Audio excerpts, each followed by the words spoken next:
Ito ang Presidential Broadcast Service. Radyo Pilipinas. Radyo Publiko ng Bagong Pilipinas para sa Bagong Pilipino.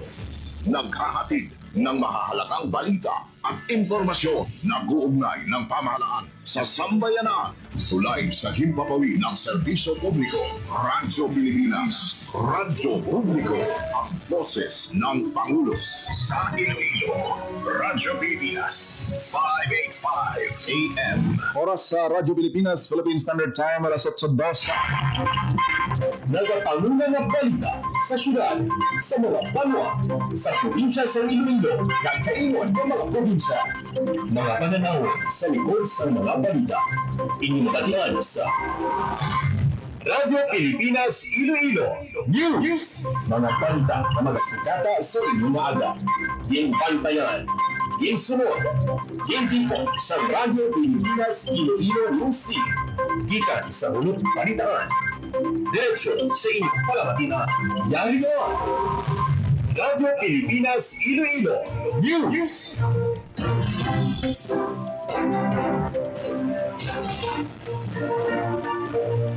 Mayong aga Pilipinas, good morning Western Visayas. Welcome sa Radyo Pilipinas News. Subong adlaw sang Biyernes, Enero 16, tuig 2026. Ako ang inyong tagbalita, Junel Baclay, kag karon sa mga headlines. IFFI hindi pagpasugtan ng mga tribo ang mag-perform sa Iloilo Sports Complex kung mag-ulan. Apat ka mga high-risk scenario sa Dinagyang Festival ginahandaan sa Iloilo City Government. Dugang judging area sa Huervana Street, La Paz para sa Dinagyang Festival. May masobra 4 kapulungkuan sa mga tumalanaw. Iloilo Met Power nagsapul para sa ginadusong nga waste management facility. Councilor Sarabia hindi kumporme sa rason sa pag-relieve kay Engineer Roy Pakhanan. Inflation rate sa Guimaras ang Disyembre tuig 2025 nagapabilin sa negative 1.3%. Punong barangay nadakpan sa bypass operation sa Sara kapinisa ka bulan nga ginmonitor suno sa kapulisan. Oras sa Radyo Pilipinas, alas 8:05 sa aga kag karon sa detalye sang mga balita. Radyo Pilipinas News. IFFI hindi pagpasugtan ng mga tribo nga mag-perform sa Iloilo Sports Complex kung mag-ulan. Radyo Pilipinas. Radyo Pilipinas. Sa balita ni Emma Rose Siyempre Santiago. pagtubukan sa Iloilo Festivals Foundation Incorporated upon IFFI ang mga tribo na mag-perform sa Iloilo Sports Complex kung mag-ulan. Sunod kay Alan Ryan, Chairman ng Stage Committee sa Dinagyang Festival 2026, hulatang digda mahulaw ang ulan kag imap ang salog sa performance area sa Iloilo Sports Complex antes na iniwat ni ipaperform ang mga tribo. Yung palagyan na prioridad nila ang safety kag seguridad sa mga performers kag propsmen. Sa pihak sini, nagalaw sila na manami ang tiyempo sa highlights ng Dinagyang Festival sa Enero 24 na amo ang kasadyahan sa kabanuhanan tugtog Enero 25 na amo ang Dinagyang Tribes Competition. Samtang ginpintahan naman sa IFFI sa espesyal na pinta ang stage sa Iloilo Sports Complex agad din ininang madanlog para sa mga performers. Kung nabaluan wala nakatapos perform ang mga tribo sa kasadyan sa kabanuhan ng opening salvo sa nagligod na semana bangod sa pagbubo sa ulan. Nagpanugyan naman si IFFI President Angel De Leon Jr. na magpangamuyo ang publiko kay Senyor Santo Niño agad mangin manami ang tiyempo sa Dinagyang Festival. Para sa Bagong Pilipinas, Emre Santiago, Radyo Pilipinas, Radyo Pilipinas. Radyo Pilipinas. Radyo Pilipinas News. Apat ka mga high-risk scenario sa Dinagyang Festival ang ginahandaan sa Iloilo City Government. Radyo Pilipinas. Radyo Pilipinas. Nagapanumbalik sa balita si Emma Rose Santiago. Ginahandaan sa Iloilo City Government ang apat kaginakabig na high-risk scenario sa Dinagyang Festival 2026. Agad na pasiguro na mangin matauhay ang selebrasyon. Sa kay Darwin Joel Papa, Task Unit Commander for Search and Rescue, nalakip sa ilang ginahandaan ang sunog. Tuman ka ng init na tiyempo, mas movement at ang pagdinutdukan ng isang publiko kag bomb threats. Yung para sa mga opisyal nga doble ang ilang na pagpanghanda sa mga dinadyang ilang pa nga ang duha ka judging areas malapit sa mga residential areas kani prone sa sunog. Sa Metro Bureau of Fire Protection Iloilo City Fire Superintendent Melanie Habawel, naka-red alert na sila pati ang mga volunteer groups agad magbantay sa posible na sunog na maglungkad sa selebrasyon sa dinagyan. Pinahandaan na nila ang mainit na tiyempo na rason sa pagkalipon ng pagpaglain sa pangatsyag sa mga dancers kag tumalanaw. Pagbabantayan na ang mass movement at ang bulag sa mga tao sa mga judging areas agad malikawan ang pagbinukdukanay. Isa man sa ilang natutukan ng bomb threats. Inabitan na ang ini ang nagpuhag sa syudad sa Iloilo sa Tirikdag na tuig. Yung palamipatan na bangod naglayuan na ang tatlo ka judging areas halin sa Iloilo Freedom Grandstand, Urbana, Lapas, kag Iloilo City Sports Complex. Mas madamo na ang ilang na deployment agad madasig ang pagresponde sa mga emerhensya.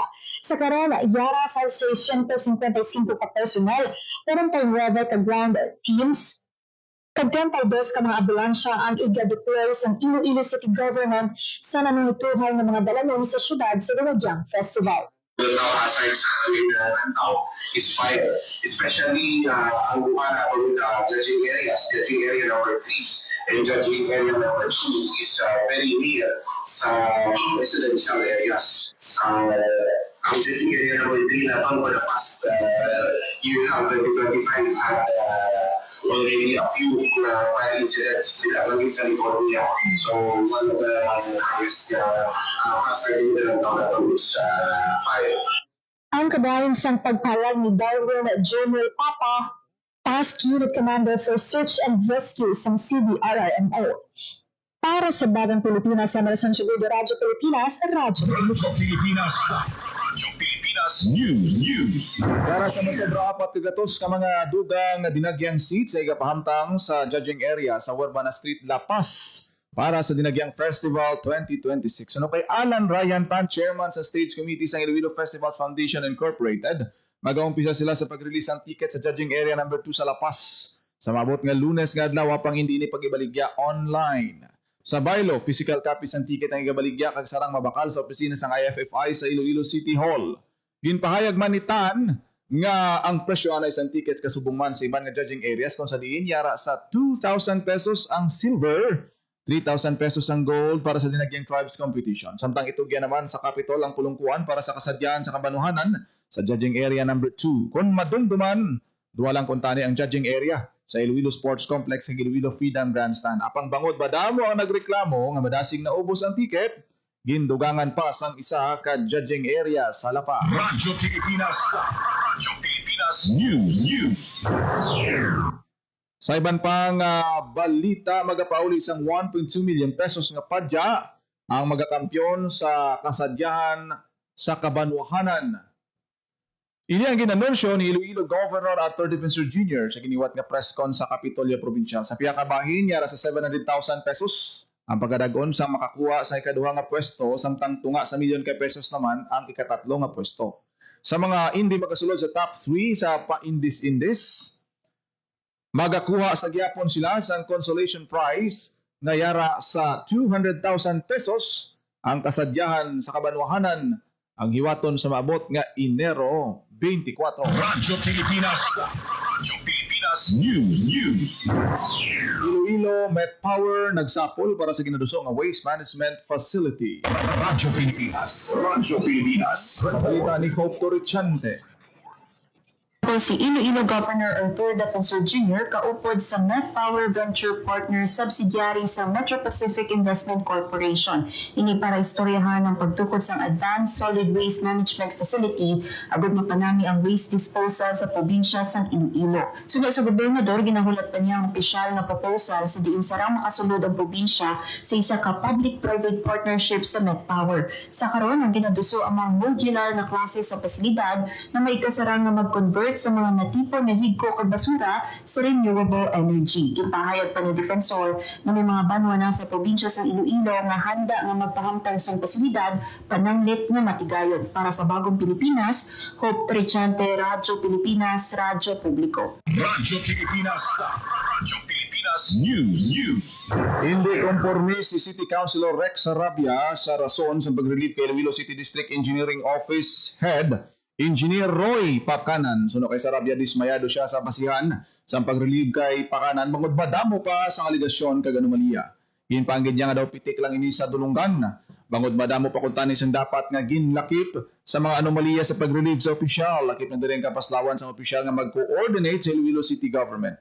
Dugang niya dapat ang masunod sa na magapamuno sa opisina sa City District Engineering Office makahibalo, magbasa sang local government code kag kaintindi sa mga lahi. Kung madungduman gin-relieve si Pakanan matapos wala malabot ang qualification standards sang Civil Service Commission. Radyo Pilipinas. Radyo Pilipinas News. Wala sang paghulag sa inflation rate sa Guimaras matapos ang pabilin ini sa negative 1.3% sang Disyembre 12, 2025 kung ikumpara sang November 2025 base sa datos ng Philippine Statistics Authority Guimaras.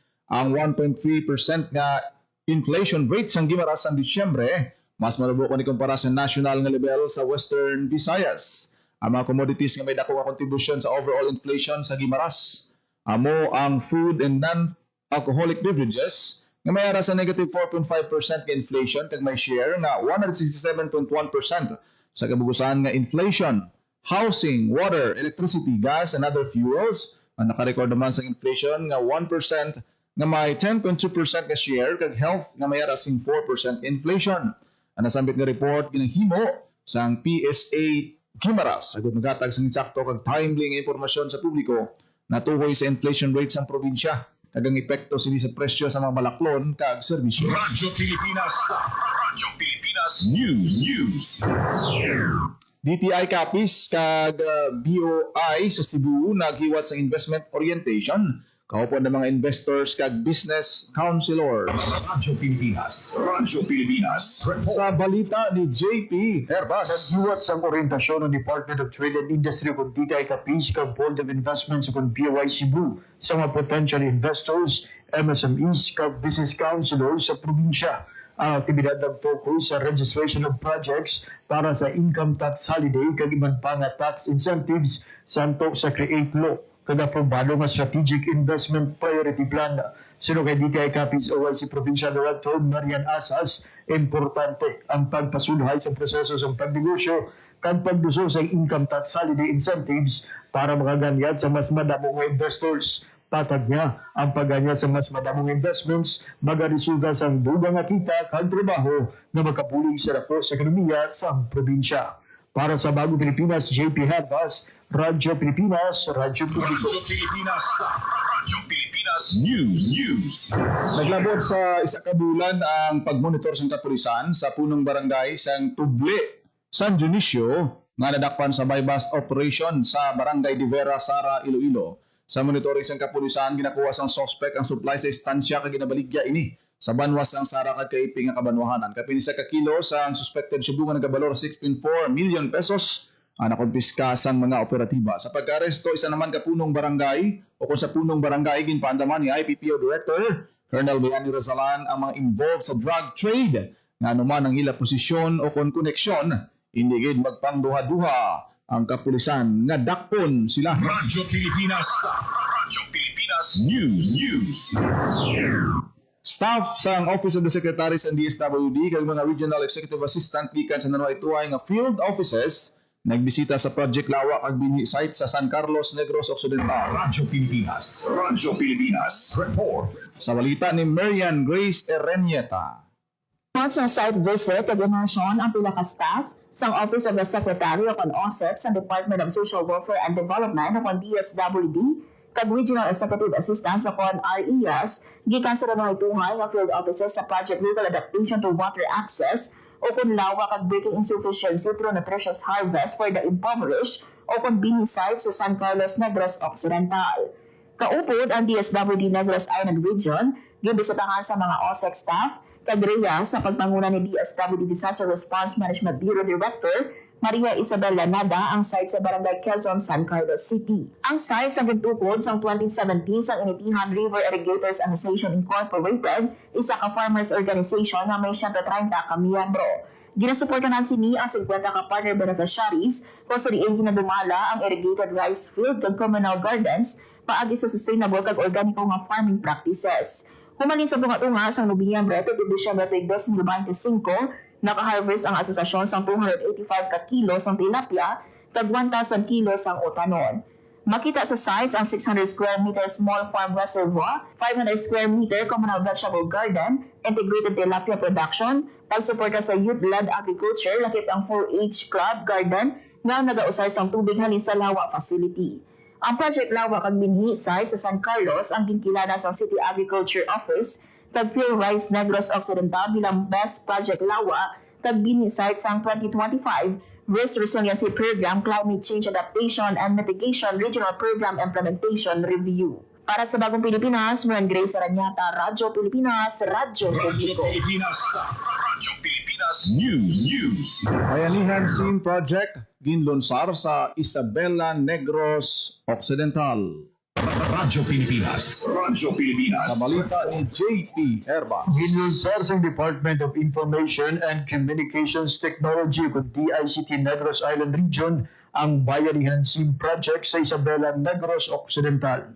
Sa aktibidad, masobra 1,000 nga SIM card nga may libre nga mobile data ang ginpanagdag sa DICT NIR sa duha ka butuan sang banwa. Lakip sa mga nakabaton ang 730 ka estudyante kag manunudlo sa Isabela National High School, Barangay Sikatuna Extension, samtang dugang nga 489 ka benepisyaryo gikan sa Sikatuna Elementary School. Patag ni Engineer Mary Jane Agunase, Provincial Officer sa DICT Negros Occidental, ang kada benepisyaryo nagbaton sa libre nga smart SIM cards na may bulanan nga 25 ka gig sa mobile data. Dugang pa niya, katuyuan sining mga buligan sa pag-angkot sa mas madasig na internet access ang mga estudyante ka mga mannulo ilabi na ang yara sa mga underserved areas. Ang pagpanagtag sa mga bayanihan SIM kabayan sa Free Public Internet Access Programs ang administrasyon ni Presidente Ferdinand R. Marcos Jr. bilang pagtuman sa handong nawala sa Pilipino na mabayaan sa digitalization. Para sa Bagong Pilipinas, JP Herbas, Radyo Pilipinas, Radyo Publiko. Radyo Pilipinas. Radyo Pilipinas News. Vulkan Kanlaon, liwat na naman nga nagbugas ang abo. Radyo Pilipinas. Radyo Pilipinas. Sa balita ni Hope Torrichen. Naglawig sang halos 3 ka oras ang ashing activities ang Kanlaon sa Negros suno kay Engineer Marie Angeline Kinsha sang FIVOX Kanlaon Volcano Observatory. Nagsugod bugas ang abong bulkan alas 6:37 sa aga tubtob alas 9:25 sa aga Huwebes, Enero 15.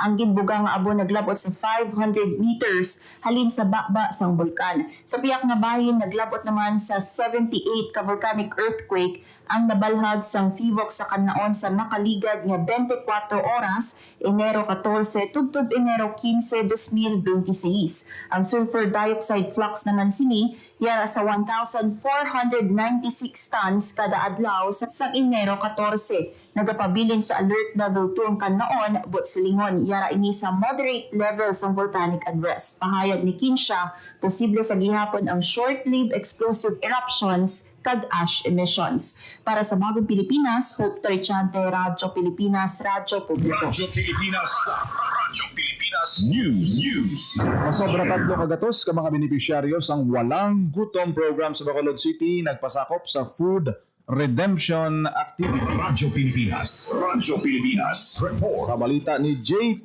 Herbas. Nagpasakop sa food redemption activity ang masobra 300 ka benepisyaryo sa Walang Gutom program sa Bacolod City. Ang programa ginapatuman sa Department of Social Welfare and Development Negros Island Region nga nagatuyok maghatag sa monthly food credits sa mapigado nga mga pamilya. Ang tansya ka kwalipikadong pamilya nagbatog sa bulanan nga 3,000 pesos na food credits nga sarang ma-avail paagi sa DSWD accredited retailer. Nakip sa mga gina-redeems ka mga benepisyaryo ang mga masustansya nga mga utan, prutas, itlog, bugas, mantika, kagiban pa. Para sa Bagong Pilipinas, JP Herbas, Radyo Pilipinas, Radyo Publiko. Radyo Pilipinas. Radyo Pilipinas News. Bagong human concrete road sa Pasig City nga ginpunduhan sa SGLF. Opisyal na aging turnover sa barangay. Radyo Pilipinas. Radyo Pilipinas. Sa balita ni Marian Grace Serenieta.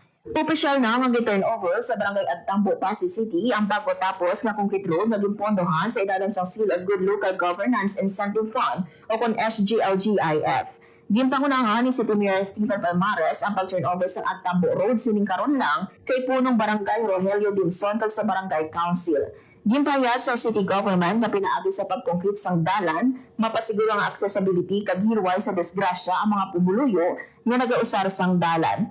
Ang SGLGIF o kunang ana nga Performance Challenge Fund o kang PCF, isa ka financial incentive sa Department of the Interior and Local Government o kang DILG nga ginhatag sa mga lokal nga panguluhan nga nakapasahol sa Seal of Good Local Governance o napakita sa excellence in public service delivery. Ang incentive nagasuporta man sa priority local development projects na gintumod sa local or provincial development investment programs sang LGU. Para sa Bagong Pilipinas, Ma'am Grace Aranyata, Radyo Pilipinas, Radyo Publiko. Radyo Pilipinas. Radyo Pilipinas News. 25 ka mga trainees sa healthcare services sa Rojas City nakapasar sa assessment. Radyo Pilipinas. Radyo Pilipinas. Report. Sa detalles ang balita. Nakapasar sa assessment at certified NC2 holders na ang 25 ka trainees sa Healthcare Services NC2 gikan sa St. Anthony College, Rojas City. Nagmarcha ang mga trainees sa giniwat na graduation ceremony sa Webes, Enero 15. Sa 25 nga nag-graduate, 15 ang training for work scholarship program o kung TWSP scholars sa Technical Education and Skills Development Authority o kung TESDA, tagpulo ang regular trainees. Yara sa graduation ceremony si Joel Villagracia, Provincial Director sa TESDA Capiz Provincial Office, nga nagserve man bilang guest speaker. Para sa Bagong Pilipinas, Ma'am Grace Aranyata, Radyo Pilipinas, Radyo Publiko. Radyo Pilipinas. Radyo Pilipinas News. Oras sa Radyo Pilipinas, Philippine Standard Time, alas 8:24 sa Radyo Pilipinas. Radyo Pilipinas. Lagi nyo nabatihan ang detalye sa mga nagapangunang nga balita sa pagpangalagad sang Radyo Pilipinas News subong adlaw sang Biyernes, Enero 16, tuig 2026. Sa dugang pangabalita kag impormasyon, i-share, follow kag like lang sa aton nga Facebook page Radyo Pilipinas Iloilo, Radyo Pilipinas Community Group. Salamat sa mga nag-upload sa aton sini nga FB Live subong nga aga. Kita karon sa Iloilo Morning Program kada aga ako nagid lamang inyo alagad ang inyo tagbalita. Junel Baclay, mayong aga Pilipinas. God bless Iloilo. Radyo Pilipinas. Radyo Publiko. Radyo Pilipinas. Itinuloy na po natin ang zero balance billing. Libre po. Ibig sabihin, ang serbisyo sa basic accommodation sa ating mga DOH ng ospital, wala nang babayaran ang pasyente. So, ang dami pang challenge, hindi pa namin alam kung saan namin kukunin, gano'n, nag-iisip kung paano namin mababayaran. Siyempre po, masayang-masaya, super saya po dahil zero billing po kami. Hindi po malaking, ano po talaga, malaking tulong po. Mabilis lang din po. Bayad na ang bill ninyo. Uulitin ko, wala nang kailangan bayaran ng pasyente basta sa DOH Hospital dahil bayad na po ang billing. Naiyak ako kasi sobrang saya. Maraming salamat po, Mr. President Bongbong Marcos Jr. Hindi kami nagkamali ng tamang hinalan. Magandang araw, si Dingdong po ito. At bagyo na naman, kaya tara samahan niyo kong i-remind ang mga kababayan nating magsasaka at mangingisda. Say, aha. A for ani. Hanggat maaari, anihin na natin ang mga pananim para hindi tumasayang sakaling bahain ang inyong taniman. Next, H. Hayop. Ilikas natin sa mataas na lugar ang mga alagang hayop tulad ng baboy, kambing, baka at iba pa. Huwag kang kalimutan ng pets natin, ha? At A for alon. Paalalahanan ang mga kapamilya nating mangingisda na huwag bumili ng tumalakot. Safe with me? Aha! Para safe ang lahat sa panahon ng sakuna. Hashtag panatag ang mayalap.